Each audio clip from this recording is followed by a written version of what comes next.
Hello friends, this video on Ray Optics Part 22 is brought to you by examfear.com. No more fear from exam. Please make sure that you have watched all the videos till Part 21 before going ahead with Part 22. The very first and the very important application of total internal reflection is optical fibers. A very important application is the optical fibers. Where is it used? It is used in telecommunication industry. So what are these optical fibers? For example, the cables which we use normally, the metallic wires or which are used for data transmission. Instead of that, these optical fibers can also be used. Now, optical fibers work on the basis of this phenomenon of total internal reflection. So how does optical fibers work? That we will see in the next few slides. But before that, let us see why optical fibers. Why are optical fibers used? What are its advantages over metallic wires? Well, there are a couple of reasons because of which optical fibers have become such an advantageous option in telecommunication industry. The first one being its lightweight, small size, greater information carrying capacities than metallic wires. So these are some of the advantages which make optical fibers a better option than metallic wires. Okay, so now let us look at how do optical fibers work. Where is this total internal reflection playing a role inside optical fibers? Now, before that, let us try to understand the construction of an optical fiber. What does it consist of? Because only when we know what it consists of, we can try to understand its working. So it consists of a core which has a very high refractive index. It consists of a core. So which part is the core? The inside part is the core. The gray one is the core. So this is core, and this core has a high refractive index, and a cladding which has a lower refractive index. This part is the cladding. This boundary which you see on both sides, that is cladding, and this cladding has a lower refractive index. So core has a higher refractive index, so core becomes the denser medium and the cladding becomes the rarer medium, right? Because of the difference in the refractive indices of the material. Now, how do you differ the refractive index? The core is must be made up of a material which has a higher refractive index. Similarly, the cladding is made up of a material with a lower refractive index. So now you have your denser medium and rarer medium. So how does it work? This is a ray of light which is incident on the optical fiber. As soon as it reaches the boundary, it enters a denser medium, right? Now this ray, so refraction takes place here. Now when it reaches here, this boundary, it is traveling from a denser medium to rarer medium. Now in this case, the angle of incidence is set at an angle greater than the critical angle, because every object will have a specific value for the critical angle. For every medium, there will be a specific value of the angle of incidence for which the corresponding angle of refraction will be 90 degree. So this angle of incidence here, the angle of incidence, for example, let us suppose this is the normal. So this is the angle of incidence, right? So this angle of incidence is set greater than the critical angle. As a result, total internal reflection will take place, and again it will come back at this end. Again here it is traveling from a denser medium to a rarer medium. Let us say this is the normal to the surface. So this is the angle of incidence. This angle of incidence is set to a value greater than the critical angle. As a result, total internal reflection will take place. So at every point, here, and so on, total internal reflection keeps taking place. And like this, the entire data gets transmitted with the help of these light waves, right? So the light waves basically move throughout inside the optical fibers, and the entire data gets transmitted through them. So this is how the data transmission takes place by the phenomenon of total internal reflection inside an optical fiber.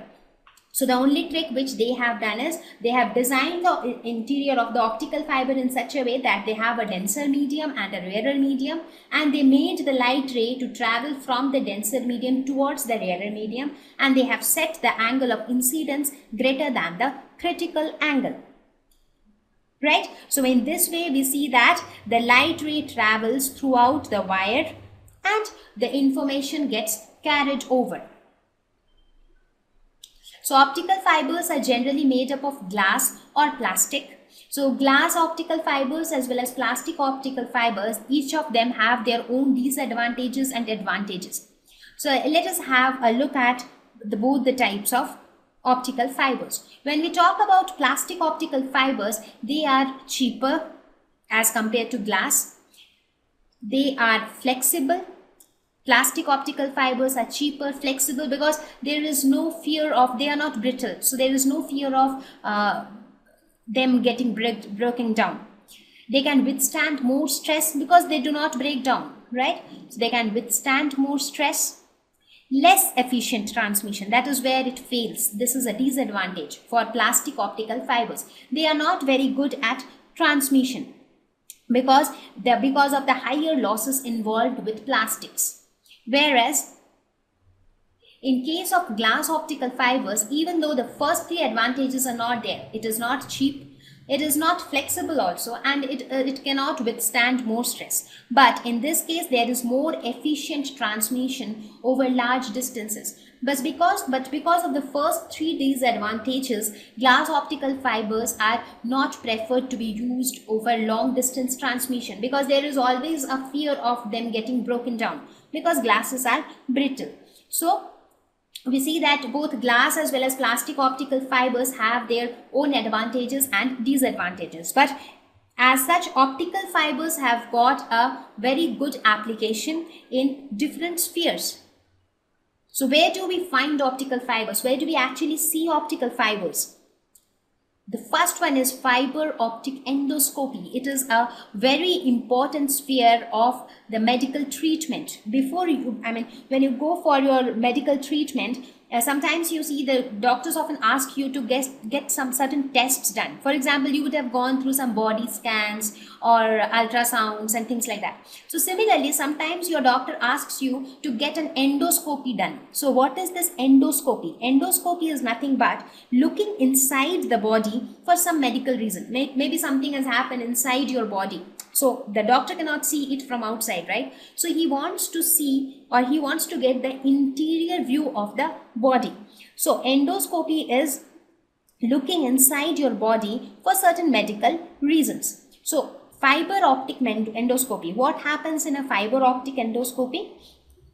It looks somewhat like this. You have a screen, something like a CCTV camera or something like that, where you have a screen where you can see things. And on the other hand, you have two optic fiber bundles. Here you can see they have two optic fiber bundles. Now, what does these two bundles do? One bundle is to transmit light from outside to inside through one bundle. So they will attach this to your body. So with one bundle, through one bundle, the light will be taken from outside to inside. And through the other bundle, the light will be received from inside and taken back to outside. So because of this transmission of light, so the light will travel through the wire, through one wire, it will take the light inside. So when the light goes inside, you are able to view things which are there inside, and the other optical fiber will transmit the light or take the light back from inside your body to outside. Now this will bring the light outside, and it is attached to a CCTV camera for a better view. So with that camera, you can have a view of the internal organs of the body, because when light reaches inside your body and you connect it to a screen, you are able to view the objects inside. In the very first screen I told you, right, if inside a room the light is switched off, you cannot see anything which is present inside the room. But as soon as you switch the light on, you can see each and everything present inside the room. Similarly, even inside your body, you can see things only when light is there. So the light is taken inside the body through this optical fibers, because in optical fibers, due to total internal reflection of light, the entire light reaches inside. Again, it is taken back from inside to outside and connected to the CCTV camera for a better view. So this is how optical fibers finds use in fiber optic endoscopy. We see it in many decorative items. I think many of you would be having this optical fiber in your home. It looks like a flower vase, but it is just that there are no different colors or anything. They are just small strips of optical fibers. Mostly they are made up of plastics. So when you connect it to the electric board, and it just keeps revolving with different colors coming out, and it looks really beautiful. So it is these optical fibers also, they are often used at homes for the purpose of decoration. So here also these different light comes out, this reflection takes place due to the phenomenon of total internal reflection. And obviously, most importantly, last but not the least, it has a huge application in communication systems. Right, so this is how, by the phenomenon of total internal reflection, the entire light ray gets transmitted from one end of the wire to the other end. Right, so these are some of the areas where optical fibers finds its applications. Thank you. Please visit examfear.com to watch free educational videos, try free online tests, get the best quality study materials, study from the best tutors and mentors, and much more. Thank you once again.